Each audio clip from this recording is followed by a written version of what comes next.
ज़्यादा और क्या हो सकता है। हाँ, कंटिन्यू। वाओ!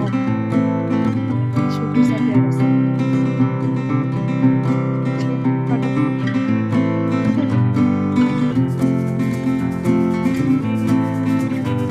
कैंडल बनाना चाहिए था।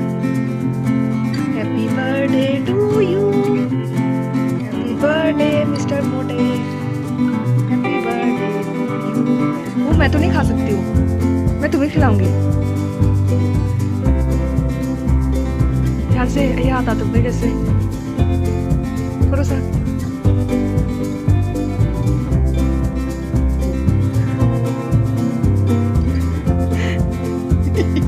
Hello everyone, welcome back to another blog. अभी बज रहे हैं रात के 8। हम जा रहे हैं डिनर करने के लिए।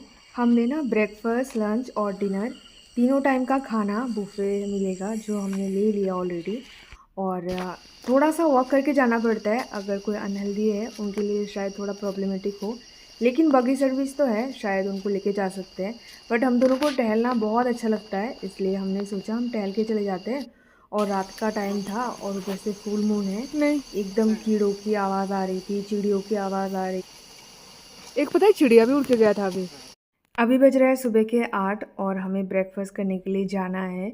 जैसे कि मैंने बोला, थोड़ा सा दूर है हमारे रूम से, जो रेस्टोरेंट है ना वहाँ तक थोड़ा सा दूर है। वहाँ पे पास में रिसेप्शन भी है और बार भी है। बट हम फ़िलहाल जो है ना बस खाना वगैरह खा के आ जाएंगे।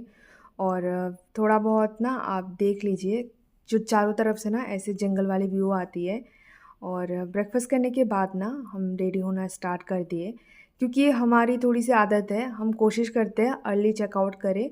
क्योंकि लेट चेकआउट करके भी क्या फ़ायदा मिलेगा, मतलब नॉर्मली अगर 11 या 12 बजे का चेकआउट होता है ना, तो हम हमेशा 9 बजे का टाइम रखते हैं, मतलब सुबह के 9 बजे अगर हो सकता है तो चेकआउट कर लेते हैं।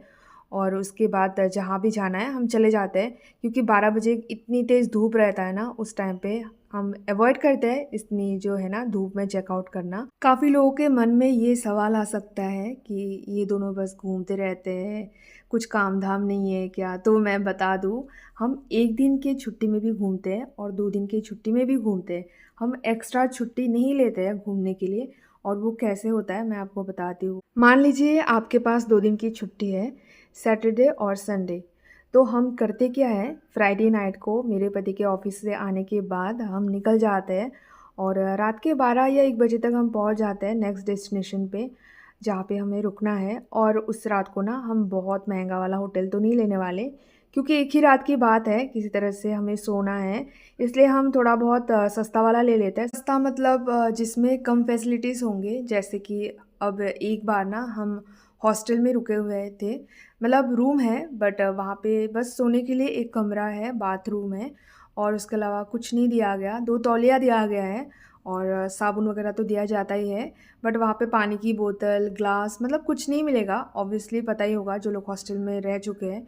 तो हम ऐसे ही करते हैं, एक रात के लिए थोड़ा बहुत जो है ना बजट फ्रेंडली वाले होटल ले लेते हैं। तो फ्राइडे शाम को घर से निकलने के बाद हम पहुँचते हैं फ्राइडे नाइट को ही, रात के 12 या 1 बजे।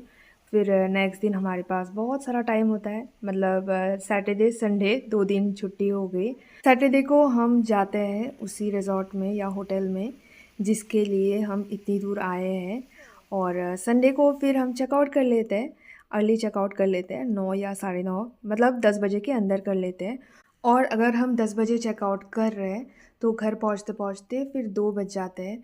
तो आप समझ ही सकते हैं आपके पास फिर पूरा दिन होता है। फिर 2 बजे पहुंचने के बाद हम सब्ज़ी वगैरह ले लेते हैं उडुपी से। उसके बाद घर चले जाते हैं, फिर घर में जाके मैं खाना बना लेती हूँ। इसी तरह से हम ना शॉर्ट टाइम में घूम लेते हैं चारों तरफ। और जैसे कि हम गोवा चले जाते हैं, कुर्ग चले जाते हैं। वेदर की बात करें तो यहाँ पे इतनी ठंड है, मतलब लाइफ में पहली बार ऐसा हुआ हमें एसी ऑन करना पड़ा ताकि हम रूम को गर्म करें। बाहर की टेम्परेचर थी 15 डिग्री सेल्सियस और हमें रूम का टेम्परेचर 25 डिग्री सेल्सियस करके सोए। तब जाके हमारी जो है ना, हम जैसे शिवर कर रहे थे वो बंद हुआ। विंटर सीज़न का मज़ा लेना है तो कुर्ग तो आना चाहिए, क्योंकि हमारे यहाँ पे तो विंटर सीज़न आता है नहीं। और यहाँ पे ना बहुत सारे बंदर, मतलब 3 केले दिए हुए थे, मेरे पति ने जो है सारे बंदरों को दे दिया और उसके बाद फिर से वो लोग मांगने के लिए आ गए। हम ना सोच रहे थे हम शायद नेक्स्ट टाइम ऐसे जंगल रिजॉर्ट वाला नहीं लेंगे, क्योंकि जंगल में रहने के नुकसान भी है, फ़ायदे भी है, नुकसान भी है। जैसे कि आप देख सकते हैं पूरे रूम को चारों तरफ से बंदरों ने घेर के रख लिया है। हमने सोचा था सुबह उठ के ना थोड़ा बहुत बालकनी में जाएंगे, बैठेंगे, थोड़ा बहुत कॉफ़ी पियेंगे। इसमें काफी अंदर है ना। लड़ रहा है। Oh my God, oh my God, seriously डर लग रहा है मुझे। ऐसे करते बंद करते हैं इसको। फाइनली वो घड़ी आ गई जब हमें चेकआउट करना है। हम दोनों हो गए हैं रेडी और सामान भी सारा पैक कर लिया, लेकिन फिर भी पता नहीं पैक करने के बाद भी ना ऐसा फीलिंग आता है जैसे कुछ तो रह गया है। मतलब कुछ तो इम्पोर्टेंट सामान है जो शायद कहीं पे छिपा होगा और बाद में घर में जाके ढूंढेंगे और मिलेगा नहीं। इसीलिए मैंने सोचा मैं ना पूरा चक्कर लगा लेती हूँ। वैसे तो हमने 2-3 चक्कर ऑलरेडी लगा लिया है, कुछ रह तो नहीं गया देखने के लिए। तो इसीलिए अभी फ़िलहाल मैं हर एक कोने को पलट-पलट के देख रही हूँ कि कोई सामान ना रह गया हो। रुमाल, छोटे-छोटे जो चीज़ें होते हैं ना, वो ज़्यादातर रह जाता है और फिर घर में जाके पता चलता है कि कुछ तो रह गया है। इसलिए चार्जर वगैरह वो सब कुछ डाल लिया है और अब हम फाइनली जा रहे हैं किसी और जगह पे। और कहाँ जाने वाले हैं वो तो आपको पता चल जाएगी, मैं डाल दूँगी नेक्स्ट ब्लॉग में।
आपको पता चल ही गया होगा कि कितना बड़ा प्रॉपर्टी है।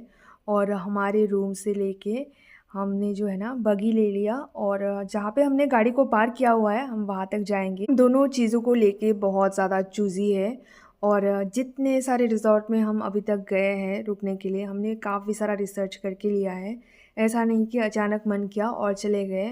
और जिसके बेसिस पे हम उस रिज़ॉर्ट को सिलेक्ट करते हैं वो है यूनिकनेस, जो बाकी सारे रिज़ॉर्ट से अलग करता है या होटल से अलग करता है। तो हम उसी होटल को बुक करते हैं। और मैं शायद कभी बनाऊँ वीडियो इस बारे में कि हम क्या देखते हैं या कौन कौन सी चीज़ें हैं जिसको हम ध्यान में रखते हैं जब हमें रिज़ॉर्ट बुक करना हो या होटल बुक करना हो। अगर किसी को इस रिज़ॉर्ट में जाना है तो आप गूगल में चेक कर सकते हैं या फिर एमएमटी पे चेक कर सकते हैं।